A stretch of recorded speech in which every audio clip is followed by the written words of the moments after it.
നമ്മൾ കഴിഞ്ഞ ദിവസങ്ങളിലൊക്കെ ചിന്തിച്ചുകൊണ്ടിരുന്ന ക്രൂശിന്റെ വചനം എന്ന ഭാഗത്തെ കുറിച്ചാണല്ലോ. അതിന്റെ 6ാമത്തെ ഭാഗത്തിൽ നമ്മൾ കഴിഞ്ഞ എപ്പിസോഡിൽ നമ്മൾ ചിന്തിച്ചു കൽപ്പനകൾ, അതിന്റെ കൽപ്പനകൾ തെറ്റിക്കുന്ന ഇടയന്മാരെന്ന്. അതായത് ക്രൂശിന്റെ വചനത്തിൽ എന്താണ് കൽപ്പനകൾ തെറ്റിക്കുന്ന ഇടയന്മാരെന്ന വിഷയത്തെ കുറിച്ചാണ് നമ്മൾ ചിന്തിച്ചത്.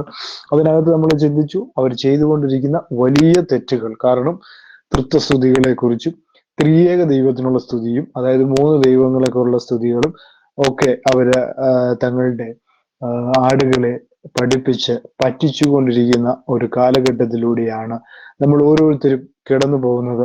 കാരണം ജൽപ്പനം ചെയ്യരുത് എന്ന് വളരെ വ്യക്തമായിട്ട് കർത്താവ് പറഞ്ഞിട്ടും ചില ജൽപ്പനങ്ങൾ ഉണ്ടാക്കിയെടുത്ത്, അതായത് ചില വചനങ്ങൾ കവിതകളാക്കി, കവിത രൂപങ്ങളിലാക്കി അവര് ഇന്ന് സംസാരിക്കുകയല്ല, അവരെ ഇങ്ങനെ ആരാധിച്ചു കൊണ്ടിരിക്കുകയാണ്. യാതൊരുവിധ അതാണ് ജൽപ്പനം ചെയ്യരുതെന്ന് മത്തായിയുടെ സുവിശേഷം നമ്മൾ വായിക്കുന്നുണ്ട്.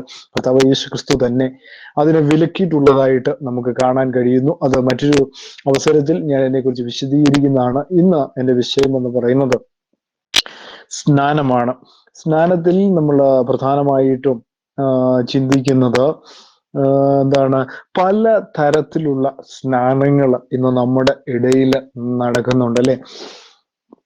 അതായത് കത്തോലിക്ക മുതൽ മർത്തോമ വരെയുള്ള സഭകൾ എന്താണ് ശിശുക്കളെ സ്നാനപ്പെടുത്തുന്നതിലാണ് പലപ്പോഴും താല്പര്യങ്ങൾ കാണിക്കുന്നത് അല്ലെ. അപ്പൊ നമുക്കതറിയാവുന്ന ഒരു കാര്യമാണ്.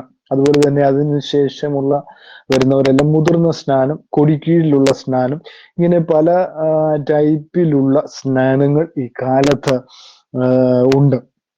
പക്ഷേ ദൈവവചനത്തിൽ നമ്മൾ പഠിക്കുമ്പോൾ സ്നാനത്തെ കുറിച്ച് നമ്മൾ മനസ്സിലാക്കുമ്പോൾ നമുക്ക് കാണാൻ കഴിയുന്നത് അത് യേശു ക്രിസ്തുവിന്റെ കാലത്തുണ്ടായിരുന്ന ഒരു ഏർപ്പാടായിരുന്നില്ല സ്നാനം എന്ന് പറയുന്നത്. അത് യഹൂദന്മാരുടെ ഇടയിൽ എന്താണ് പണ്ട് മുതലേ സ്നാനം എന്താണ് നിലവിലുണ്ടായിരുന്നു എന്നുള്ളതാണ് നമുക്ക് മനസ്സിലാക്കാൻ കഴിയുന്നത്. അതായത് അവരുടെ മാർഗത്തിൽ ആരെങ്കിലും ചേരുമ്പോൾ സ്വീകരിക്കേണ്ട 3 കർമ്മങ്ങളിൽ ഒന്നായിരുന്നു സ്നാനം. അതായത് അത് ഒരു കഴുകൽ, ശുദ്ധീകരണം എന്ന നിലയിൽ മാത്രമേ ആയിരുന്നുള്ളൂ. ജാതികൾക്ക് നിയമിച്ചിരുന്ന ഈ സ്നാനം യഹൂദന് ആവശ്യമാണെന്ന് പറഞ്ഞപ്പോഴാണ് യഹൂദന്മാർ ഈ യഹൂദന്മാർ ഇത് ചെയ്യുവാനായിട്ട് തുടങ്ങിയത്. അല്ലെ, 2ാമത്തെ സ്നാനം അല്ലെങ്കിൽ സ്നാപകയോഹന്നാൻ ആഗതനാകുമ്പോഴുണ്ടാകുന്ന സ്നാനമാണ്. അതായത് ലൂക്കോസിന്റെ സുവിശേഷം 1:17 നമ്മൾ വായിക്കുമ്പോൾ അവിടെ കാണുന്നു സ്നാനത്തെ കുറിച്ച്. 1:17 നമ്മൾ വായിക്കുന്നത് ഇങ്ങനെയാണ്. 17ാമത്തെ വാക്യത്തിൽ ഇങ്ങനെ കാണുന്നു,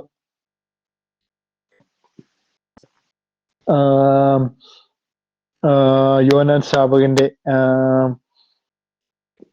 വരവും സ്നാനത്തെ കുറിച്ചുള്ള കാര്യങ്ങളെ കുറിച്ച് നമ്മൾ ചിന്തിക്കുമ്പോൾ, അതായത് ദൈവരാജ്യത്തിലേക്കുള്ള ഒരുക്കമുള്ള ജനത്തിന്റെ കർത്താവിന് വേണ്ടി ജനത്തെ ഒരുക്കുന്ന, അതായത് മർക്കോസിന്റെ സുവിശേഷം 1-ാം അധ്യായത്തിലാണ് നമ്മളത് കാണാൻ സാധിക്കുന്നത്. ലൂക്കോസിലല്ല, മർക്കോസിൽ നമ്മളത് കാണുന്നുണ്ട് അല്ലെ.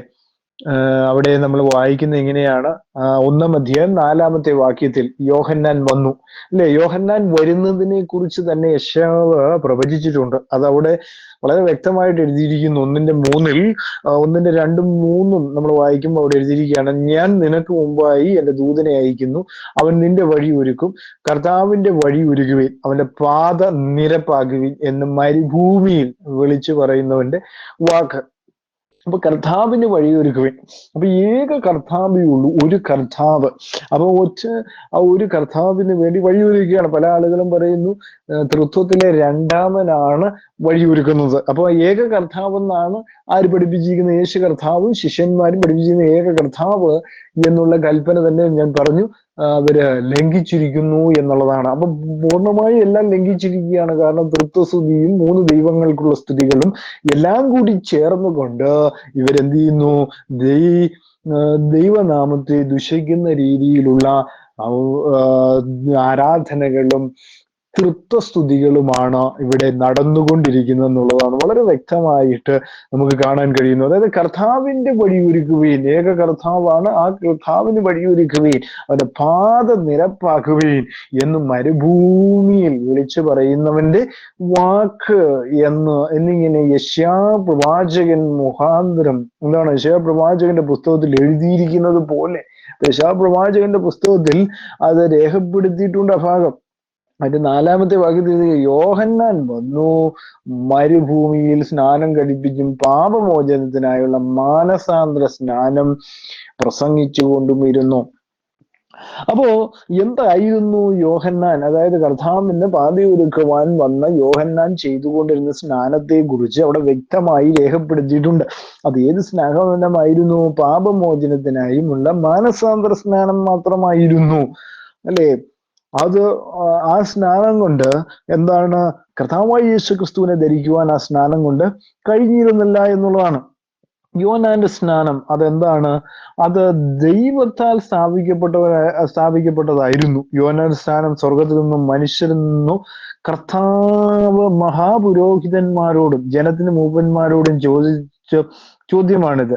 അതായത് മത്തായിയുടെ സുവിശേഷം 21:25 നമ്മൾ വായിക്കുമ്പോൾ, മത്തായിയുടെ സുവിശേഷം 21-ാം അധ്യായം 25-ാമത്തെ വാക്യത്തിൽ നമ്മൾ കാണുകയാണ്, അവിടെ എഴുതിയിരിക്കുക, യോഹന്നാന്റെ സ്നാനം എവിടെ നിന്ന്? സ്വർഗത്തിൽ നിന്നോ മനുഷ്യരിൽ നിന്നോ? അവർ തമ്മിൽ ആലോചിച്ചു.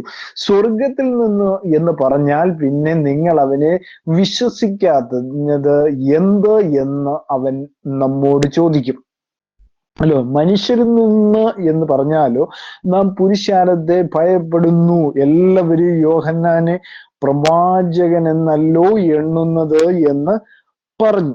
അപ്പൊ അവിടെ ശ്രദ്ധിക്കേണ്ട ഒരു കാര്യം, അവിടെ നമുക്ക് കാണാൻ കഴിയുന്നത്, വെള്ളത്താൽ സ്നാനം കഴിപ്പിപ്പാൻ എന്നെ അയച്ചവൻ, യോഹന്നാൻ 1:33 നമ്മൾ വായിക്കുന്നുണ്ട്. യോഹന്നാന്റെ സുവിശേഷം 1:33. 33-ാമത്തെ വാക്യത്തിൽ, ഞാനോ അവനെ അറിഞ്ഞില്ല, എങ്കിലും വെള്ളത്തിൽ സ്നാനം കഴിപ്പാൻ എന്നെ അയച്ചവൻ എന്നോട് അവരുടെ മേൽ ആത്മാവ് ഇറങ്ങുന്നതും വസിക്കുന്നതും നീ കാണുമോ, അവൻ പരിശുദ്ധാത്മാവ് സ്നാനം കഴിപ്പിക്കുന്നവൻ ആകുന്നു എന്ന് പറഞ്ഞു. അപ്പൊ ഈ പരിശുദ്ധാത്മാവിലുള്ള സ്നാനം കഴിപ്പിക്കുന്നത് ആരാണ്? യേശു ക്രിസ്തുവാണ്. അപ്പൊ യേശു ക്രിസ്തുവിനെ കുറിച്ചാണ് ദൈവത്തിന്റെ ആത്മാവുള്ള സ്നാനം യേശു ക്രിസ്തുവിലൂടെ ലഭിക്കുകയുള്ളൂ. പാപമോചനവും മാനസാന്തര സ്നാനം മാത്രമേ യോഹന്നാൻ അക്കാലത്ത് ചെയ്തിരുന്നുള്ളൂ എന്നുള്ള കാര്യം അവിടെ നിന്ന് വ്യക്തമാണ്. പിന്നെ എന്താണ്, ഇത് യഹൂദന്മാർക്ക് മാത്രമായിരുന്നോ എന്നുള്ളത് നമ്മൾ ഈ വാക്യങ്ങളിൽ ശാപയോഹന്നാൻ നടത്തിയ സ്നാനം ദൈവത്താൽ സ്ഥാപിക്കപ്പെട്ടതായിരുന്നു എന്ന് വ്യക്തമാണ്. എന്നാൽ അത് യഹൂദന് വേണ്ടി മാത്രമായിരുന്നു എന്നുള്ളതാണ് മനസ്സിലാക്കേണ്ട പ്രധാനമായ ഒരു കാര്യമെന്ന് പറയുന്നത്. യേശു ക്രിസ്തു സ്നാനമേറ്റത് എന്തിന് എന്ന് നമ്മൾ ചിന്തിക്കുമ്പോൾ നമ്മൾ പലപ്പോഴും ചോദിക്കുന്ന ഒരു ചോദ്യമാണ്, അല്ലെ, സ്നാനമേറ്റത് എന്തിനാണ് എന്നുള്ള കാര്യം നമുക്ക് എപ്പോഴും ചോദിക്കുന്ന ഒരു ചോദ്യമാണ്. അതായത് C.I. സിക്ഫീൽഡ് തന്റെ ബൈബിളിൽ അതിനെ കൊടുത്തിരിക്കുന്നത് നോട്ടിൽ നമ്മൾ വായിക്കുമ്പോൾ അവിടെ കാണുന്നത് എങ്ങനെയാണ്, പാപമില്ലാത്ത ക്രിസ്തു പാപങ്ങളേറ്റ് പറഞ്ഞവരുടെ കൂട്ടത്തിൽ മാനസാന്തര സ്നാനം ഏൽക്കുവാൻ യോർദാനിൽ യോഹന്നാന്റെ അരികിലെത്തുകയായിരുന്നു. എന്താണ്, മനുഷ്യക്ക് ഒരു മാതൃക വെച്ചിട്ട് പോവാനാണ്, അല്ലേ, കർത്താവ് ആ സ്നാനം നടത്തിയത് എന്നുള്ളതാണ് നമ്മൾ മനസ്സിലാക്കേണ്ട ഒരു കാര്യം എന്ന് പറയുന്നത്. അല്ലെ, മനുഷ്യർക്ക് ഒരു മാതൃക കാണിച്ചു കൊടുക്കുവാനായിട്ടാണ് കർത്താവ് ആ സ്നാനം നമുക്ക് വെളിപ്പെടുത്തി തന്നു എന്നുള്ളതാണ്. കാരണം നമുക്ക് സകലത്തിലും മാതൃകയാകുവാൻ വേണ്ടി. അപ്പോ എന്ന് പറഞ്ഞ് കാരണം മനുഷ്യൻ ഇത് ചെയ്യണം എന്നുള്ള കാര്യം നമ്മളെ ഓർപ്പിക്കുകയാണ്. സ്നാനത്തിലൂടെ കർത്താവ് അത് ചെയ്യുമ്പോൾ തന്നെ കർത്താവ് അത് നിവർത്തിക്കുന്നതും നമുക്ക് കാണുവാനായിട്ട് സാധിക്കുന്നു.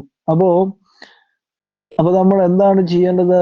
കർത്താവായ യേശു ക്രിസ്തുവിനെ രക്ഷിതാവായി സ്വീകരിക്കുന്നവരെല്ലാം സ്നാനം സ്വീകരിക്കേണ്ട അത്യാവശ്യപരമായ ഒരു കാര്യമാണ്. പാപമോചനം ലഭിക്കണം, മാനസാന്തരം ലഭിക്കണം.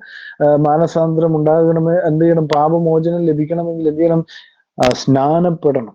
അപ്പൊ സ്നാനപ്പെടുക മാത്രമല്ല, സ്നാനത്തിനുള്ള നാമം ഏതാണെന്നും അറിഞ്ഞിരിക്കേണ്ടത് വളരെ അത്യാവശ്യകരമായ ഒരു കാര്യമാണ്.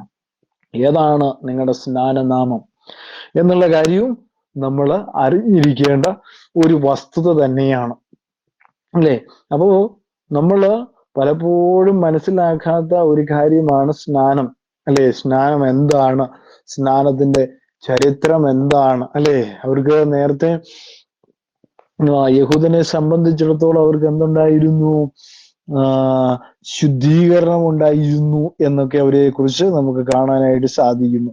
അപ്പൊ ശുദ്ധീകരണം കൂടാതെ എന്ത് ചെയ്യാൻ പറ്റത്തില്ല? ആർക്കും കർത്താവിനെ കാണുവാൻ പോലും സാധിക്കത്തില്ല എന്നുള്ളതാണ് മനസ്സിലാക്കേണ്ട കാര്യം എന്ന് പറയുന്നത്. അപ്പൊ ശുദ്ധീകരണം വളരെ അത്യാവശ്യകരമായ ഒരു കാര്യമാണ്. അപ്പോ നമ്മൾ വിചാരിക്കുന്നത് ശരീരത്തിലെ ചെളിയൊക്കെ കളയാൻ വേണ്ടിയാണോ നമ്മൾ സ്നാനപ്പെടുന്ന ചിന്തിക്കുന്ന ഒത്തിരി മണ്ടന്മാരുണ്ട്, ഇല്ലേ ഈ കാലത്ത്, അല്ലെ? അതുപോലെ തന്നെ ഒരു ഭാഗമാണ് ശിശുസ്നാനം. ശിശുസ്നാനത്തെ കുറിച്ച് നമ്മൾ പ്രധാനമായിട്ടും പഠിക്കുമ്പോ ശിശുസ്നാനം, അല്ലെ? ശിശു വിശ്വസിക്കുമോ? പല ആളുകളും ചോദിക്കുന്ന ഒരു ചോദ്യമാണ്. കാരണം മാതാപിതാക്കളൊക്കെ സ്നാനം എടുക്കുമ്പോൾ ശിശുവിനെ വിട്ടുകളയുമോ എന്ന് ആരും അങ്ങനെ പണ്ട് ചോദിച്ചതായിട്ട് എനിക്ക് തോന്നുന്നു, അല്ലെ? അങ്ങനെ ചില ആളുകൾ പറയുന്ന കേട്ടു. കാരണം മാതാപിതാക്കൾ എടുത്തില്ലേ, പിള്ളേരെ ഒഴിവാക്കിയോ? കുഞ്ഞു പിള്ളേരെ നിന്ന് ഒഴിവാക്കിയതാണോ എന്ന് ഒരു ചെറുപ്പക്കാരൻ ചോദിക്കുന്നത് ഞാനിങ്ങനെ കേട്ടു. അപ്പൊ അതിന് സ്നാനം വേണ്ടേ എന്ന് ചോദിക്കുന്ന ചെറുപ്പക്കാരൻ, അല്ലെ? അപ്പൊ ശിശുക്കളെ സ്നാനം കഴിപ്പിക്കാൻ കർത്താവ് പറഞ്ഞിട്ടില്ല. കാരണം ശിശുക്കളെ പോലെ മടങ്ങി വരണമെങ്കിൽ മാത്രമേ എന്ത് ചെയ്യത്തുള്ളൂ? അവർക്ക് സ്വർഗരാജ്യം ലഭിക്കത്തുള്ളൂ. അത് ഏത് മുതിർന്ന വ്യക്തിയോടും പറയുന്ന ഒരു കാര്യമാണ്. അപ്പൊ മുതിർന്ന വ്യക്തിക്കാണ് സ്നാനം വേണ്ടത്, അല്ലാതെ കുഞ്ഞു പിള്ളേർക്കല്ല സ്നാനം വേണ്ടത്, അല്ലെ? കുഞ്ഞു ശിശുവിന് പാപത്തെ കുറിച്ച് അറിയുവാനുള്ള പ്രായം അവനായിട്ടില്ല. പിന്നെ എങ്ങനെയാണ് അവൻ മാനസാന്തരപ്പെടുന്നത്? അവന് മാനസാന്തരം ആവശ്യമാണ്.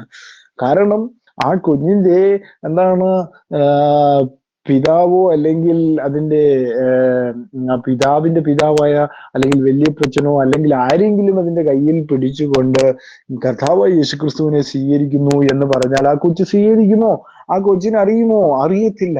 ആ കൊച്ചിനെ കൊണ്ട് അങ്ങനെ പറയിച്ചാൽ പോലും അത് പറയത്തില്ല. അതിനറിയത്തില്ല എന്താണ്. ആ കൂടെ കരയാനും ചിരിക്കാനും ആ പ്രായത്തിൽ ആ കുഞ്ഞിനെ അറിയത്തുള്ളൂ. ആ കുഞ്ഞിനെ നിർബന്ധമായും പിടിച്ചെന്ത് ചെയ്യുന്നു? ശിശുസ്നാനം നടത്തുന്ന ഒരു വലിയ തെറ്റ്, അല്ലെ? കൽപ്പനാ ലംഘനം പല കത്തോലിക്ക മുതൽ ഇവിടെ വരെയുള്ള മർത്തോമ വരെയുള്ള സഭകളിൽ ഇത് കണ്ടുവരുന്നു. CSIയിലുമുണ്ട്. അങ്ങനെ ഇങ്ങനെ എല്ലാ സഭകളിലും ഇത് കണ്ടുവരുന്നു എന്നുള്ളതാണ് ഈ അറിവില്ലായ്മ അല്ലെങ്കിൽ ശിശുസ്നാനം എന്നുള്ള കാര്യത്തെ കുറിച്ച്. അപ്പൊ ഇവർക്ക് ഉറപ്പില്ല ശിശുക്കളെ കർത്താവ് സ്നേഹിക്കുന്നു എന്നുള്ള കാര്യം, അല്ലെങ്കിൽ കർത്താവ് അവരെ പാപികളുടെ കൂട്ടത്തിൽ കൂട്ടിയിട്ടില്ല ശിശുക്കളെ ഒരിക്കലും. പക്ഷെ അവർ മുതിർന്നു കഴിയുമ്പോൾ, അവർക്ക് ബോധമായി കഴിയുമ്പോൾ അവരെ ആ ഒരു തലത്തിലേക്ക് മാറ്റും എന്ന്, അതായത് ആ ഒരു തലത്തിൽ പിന്നീട് അവർ മാറുമ്പോൾ അവർ സ്നാനം ഏൽക്കേണ്ടത് അത്യാവശ്യകരമായ ഒരു കാര്യം തന്നെയാണ്. അതായത് നമ്മൾ മനസ്സിലാക്കുമ്പോൾ ശിശുസ്നാന വാദക്കാരൊക്കെ ചില വാദമൊഴികളൊക്കെ മുഴക്കുന്നത് കേൾക്കാം. അതായത് വിശ്വാസികളുടെ മക്കൾ വിശ്വാസികളാണ്, ക്രിസ്ത്യാനിയുടെ മകൻ ക്രിസ്ത്യാനിയാണ്. എങ്ങനെയെന്നാൽ നിനക്കും നിന്റെ സന്തതിക്കുമെന്ന് അബ്രഹാമിനോട് ദൈവം പറഞ്ഞുവല്ലോ. ഇതൊരു വാഗ്ദത്തമാണ്. ക്രിസ്ത്യാനിയുടെ മകൻ ക്രിസ്ത്യാനിയാണെങ്കിൽ പിന്നെ ക്രിസ്ത്യാനിയെ സ്ഥാനപ്പെടുത്തേണ്ടതുണ്ടല്ലോ, അല്ലെ? എല്ലാവരും പാപം ചെയ്ത് ദൈവ തേജസ് ഇല്ലാത്തവരായി എന്ന് പറഞ്ഞിരിക്കുന്നതിൽ ഇവർ എന്ത് ചെയ്യുന്നില്ല? പെടുകയില്ലല്ലോ. സ്നാനം എന്ത് ചെയ്യുന്ന പരിച്ഛേദനയുടെ പിന്തുടർച്ചയാണെന്ന് ഇവർ വാദിക്കുന്നു. അപ്പൊ സ്നാനം പരിച്ഛേദനയുടെ എന്താണ് പിന്മുറയാണോ, അല്ലെങ്കിൽ അത് വീണ്ടും അതായത് അതിനോടാണോ താരതമ്യപ്പെടുത്തിയിരിക്കുന്നത്? അപ്പൊ യഹൂദന്മാരുടെ എല്ലാ ആചാരങ്ങളുമായിട്ട് അത് ബന്ധപ്പെട്ട് കിടക്കുന്നതാണോ സ്നാനം? സ്നാനം എന്നുള്ളത് കൃപയുടെ ഉടമ്പടിയിൽ, അതായത് ദൈവീക കൃപയുടെ ഉടമ്പടിയിൽ എന്താണ് സ്ഥാപിതമായതാണ്? മുദ്രയും നീതീകരണവും വിശദീകരണവും ദൈനംദിന ജീവിതത്തിലെ അശുദ്ധിയിൽ നിന്ന് നമ്മെ നൽകി ശുദ്ധീകരിക്കുന്ന പ്രക്രിയയുമാണ് സ്നാനമെന്ന് എന്ത് ചെയ്യുന്നു? ഇവര് പഠിപ്പിക്കുകയാണ്. അല്ലെ? കത്തോലിക്ക സഭ ഉദ്ധരിക്കുന്ന ചില വേദഭാഗങ്ങൾ താഴെ കൊടുക്കുമ്പോൾ നമ്മൾ ഇതിനെ കുറിച്ച് വായിക്കുമ്പോൾ എഴുതിയിരിക്കുകയാണ്, അവൻ തന്റെ നിയമത്തെ എന്നേക്കും താൻ കൽപ്പിച്ച വചനത്തെ 1000 തലമുറയോളം ഓർക്കുന്നു. അവൻ അബ്രഹാമിനോട് ചെയ്ത നിയമം ഇസ്ഹാക്കിനോട് ചെയ്ത സത്യവും തന്നെ നിന്റെ സന്തതിയുടെ വായിൽ നിന്നും ഇന്നു മുതൽ ഒരു നാളും വിട്ടുപോവുകയില്ല. നിങ്ങളുടെ മക്കൾക്ക് എന്നീ പ്രകാരമുള്ള വചനങ്ങൾ കൊണ്ട് സന്തതി എന്ന് പറയുന്നതെല്ലാം എന്താണ്?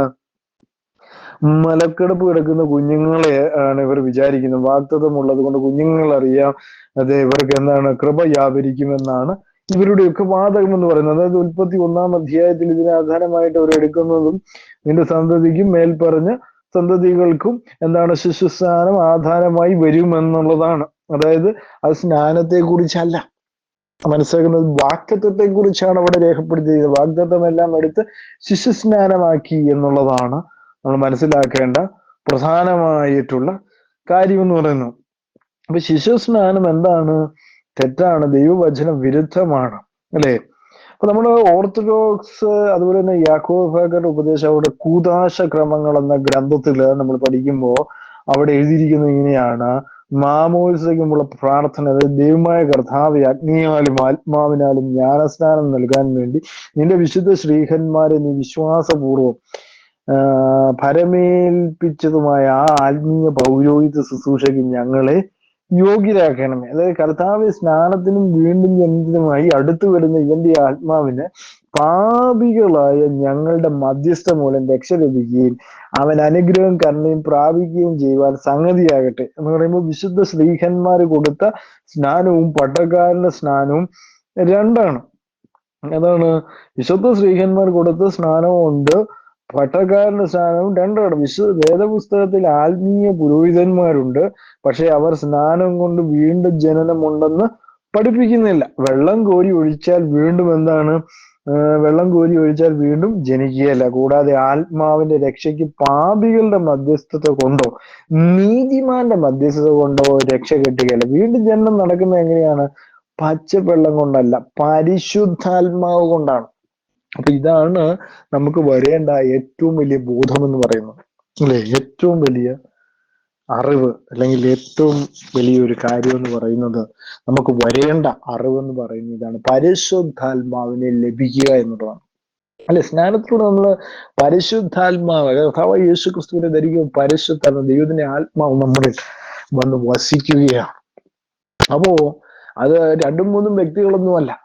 ഇവരുടെയൊക്കെ ചെയ്താൽ 2-3 വ്യക്തികൾ വന്നങ്ങ് ആവസിക്കുകയാണ്. അങ്ങനെ ആവസൊന്നും അവിടെ നടക്കുന്നില്ല. ആകെ കൂടി ഏകദൈവം നമ്മളിൽ വസിക്കുന്നു എന്നുള്ളതാണ് അതിനകത്തെ സത്യം എന്ന് പറയുന്ന പ്രിയ സഹോദരങ്ങൾ. ഇതിനെ കൂട്ടിക്കളയുന്ന ഉപദേശങ്ങളാണ് ഇന്ന് പലരും കൽപ്പനകൾ തെറ്റിച്ചുകൊണ്ടിരിക്കുന്ന വചന അല്ലേ? അപ്പൊ പല ആളുകളും ചോദിക്കുന്നത്, ശിശുക്കള് സ്നാനപ്പെടാതെ മരിച്ചാൽ സ്വർഗത്തിൽ പോകുമോ, അല്ലേ?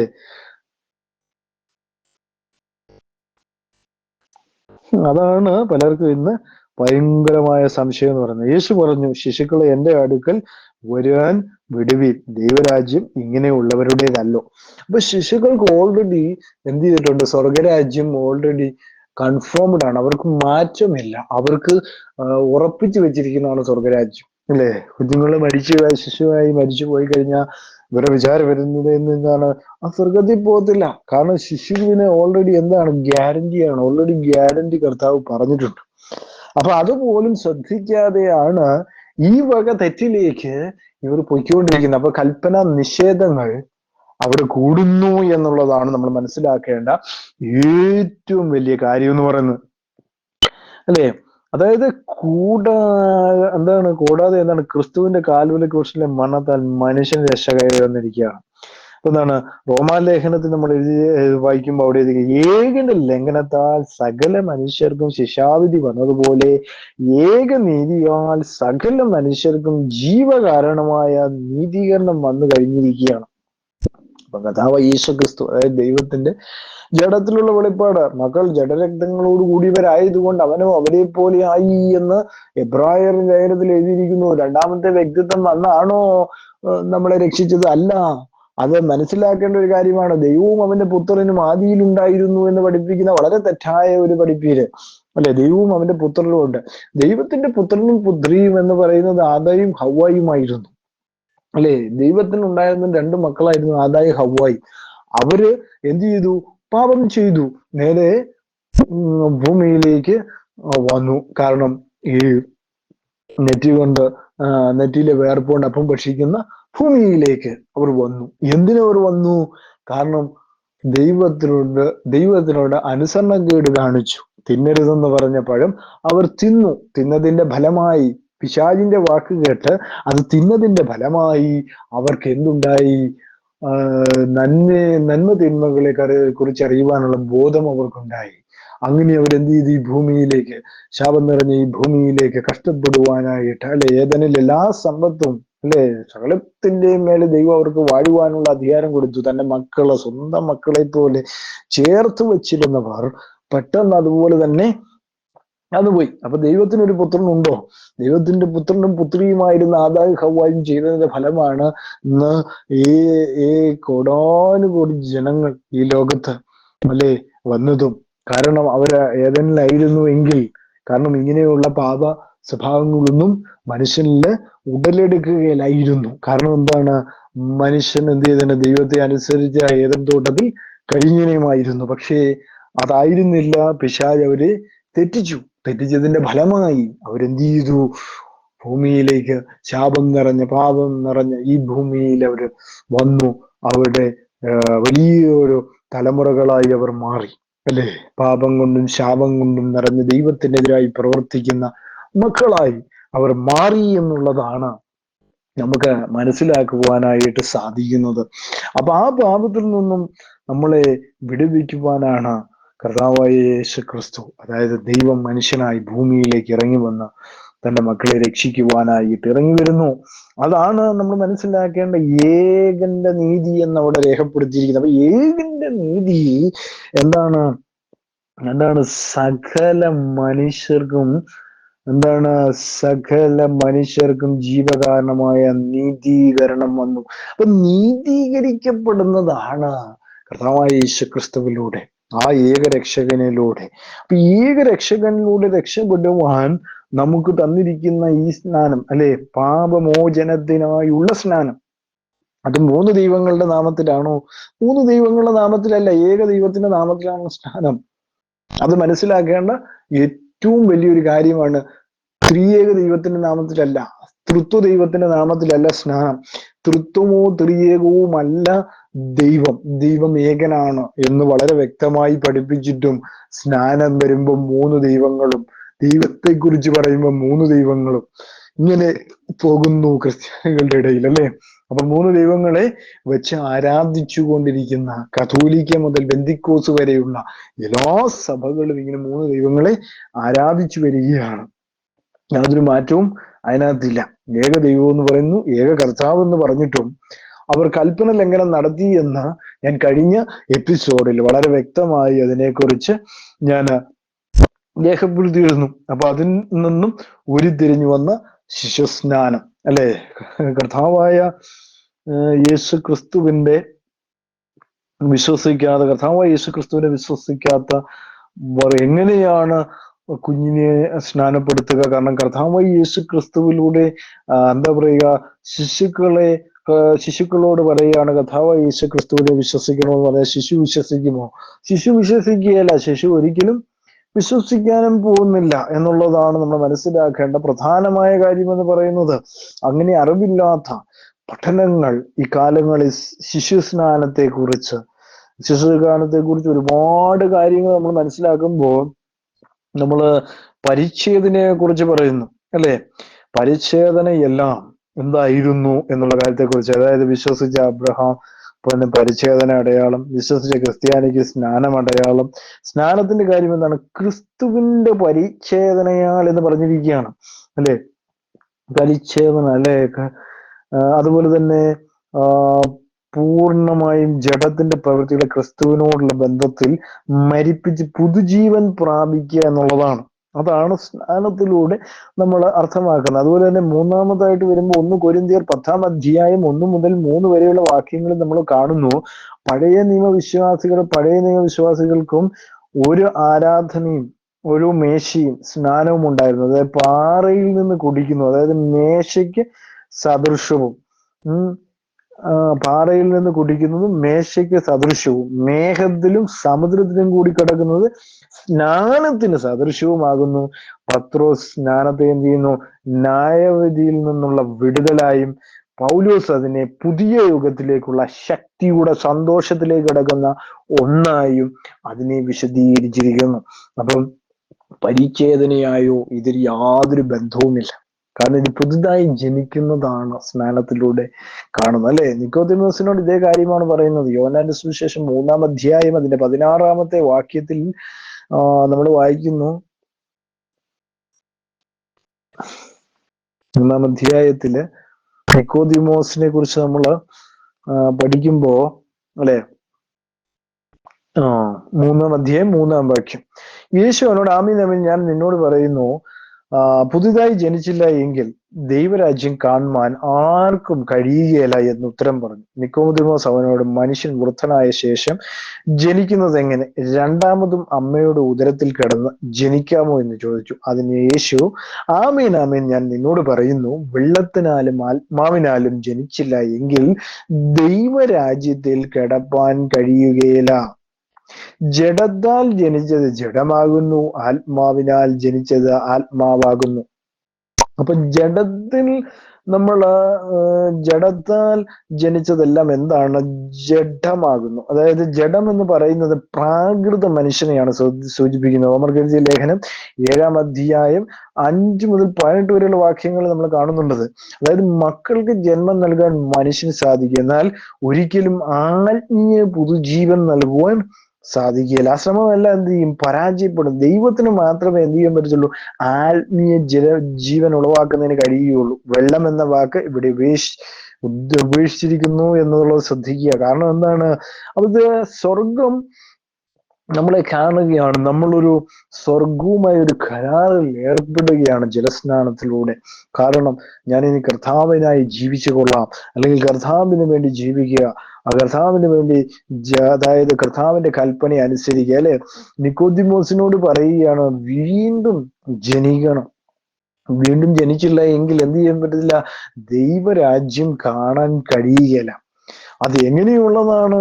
ദൈവരാജ്യത്തിൽ ഏക ദൈവത്തിലുള്ള സ്നാനം. ആ ഏക ദൈവം ആരാണ്? ആ ദൈവത്തിന്റെ നാമം എന്താണ്? ആ നാമം തന്നിരിക്കുന്നത് എന്തിനാണ്? രക്ഷയ്ക്ക് വേണ്ടിയാണ് ആ നാമം തന്നിരിക്കുന്നത്. അപ്പൊ ഒരേ ഒരു രക്ഷകനേ ഉള്ളൂ നമുക്ക്. 2-3 രക്ഷകന്മാരുണ്ടോ?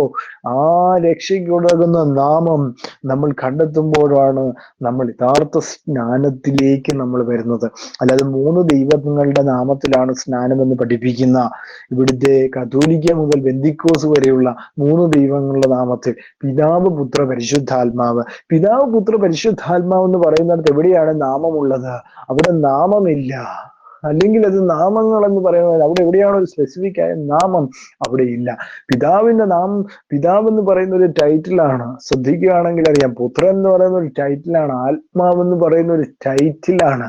ആ 3 ടൈറ്റിലുകൾ വെച്ച് സ്നാനപ്പെടുത്തുന്നത് എന്താണ്? തെറ്റായ ഒരു കാര്യമാണ്. അതുകൊണ്ടാണ് അപ്പോസ്തലനായ പത്രോസ് ആ സ്നാനത്തെ കുറിച്ച് 2:38 അപ്പോസ്തല പ്രവൃത്തി 2:38 വളരെ വ്യക്തമായി ആ സ്നാനത്തെ കുറിച്ച് അവിടെ രേഖപ്പെടുത്തിയിരിക്കുന്നത്. ഞാൻ പല പ്രാവശ്യം അതിനെക്കുറിച്ച് വിശദീകരിച്ചിട്ടുണ്ട്. നിങ്ങൾക്ക് ഇനിയും അവിടെ പോയി നോക്കുകയാണെങ്കിൽ കാണാം അത് ഏതാണ് നാമം എന്നുള്ള കാര്യത്തെക്കുറിച്ച്. അപ്പൊ ഇന്നത്തെ പല ആളുകളും എന്ത് ചെയ്തുകൊണ്ടിരിക്കുകയാണ്? കൽപ്പനകള് തെറ്റിച്ചുകൊണ്ടിരിക്കുന്ന ഒരു കാലഘട്ടത്തിലാണ് നമ്മൾ ജീവിക്കുന്നത്.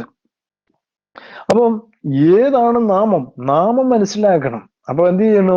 ഇത് ഈ എല്ലാവരുടെയും വിചാരിക്കും പിതാവ്, പുത്ര, പരിശുദ്ധാത്മാവ് എന്ന് എഴുതിയിരിക്കുന്നുണ്ട്, ബൈബിളിൽ എഴുതിയിരിക്കുന്നുണ്ട് അത് 3 പേരാണ്. അങ്ങനെ 3 പേരായിരുന്നെങ്കിൽ ഞങ്ങൾ 3 പേരാണെന്ന് പറഞ്ഞു നിയമായിരുന്നു. പഴയ നിയമത്തിൽ യഹോവയായ ദൈവം പറയുന്നു, എന്നിൽ മറ്റൊരുത്തനില്ല എന്ന് പറഞ്ഞിട്ടും എന്ത് ചെയ്യുന്നു?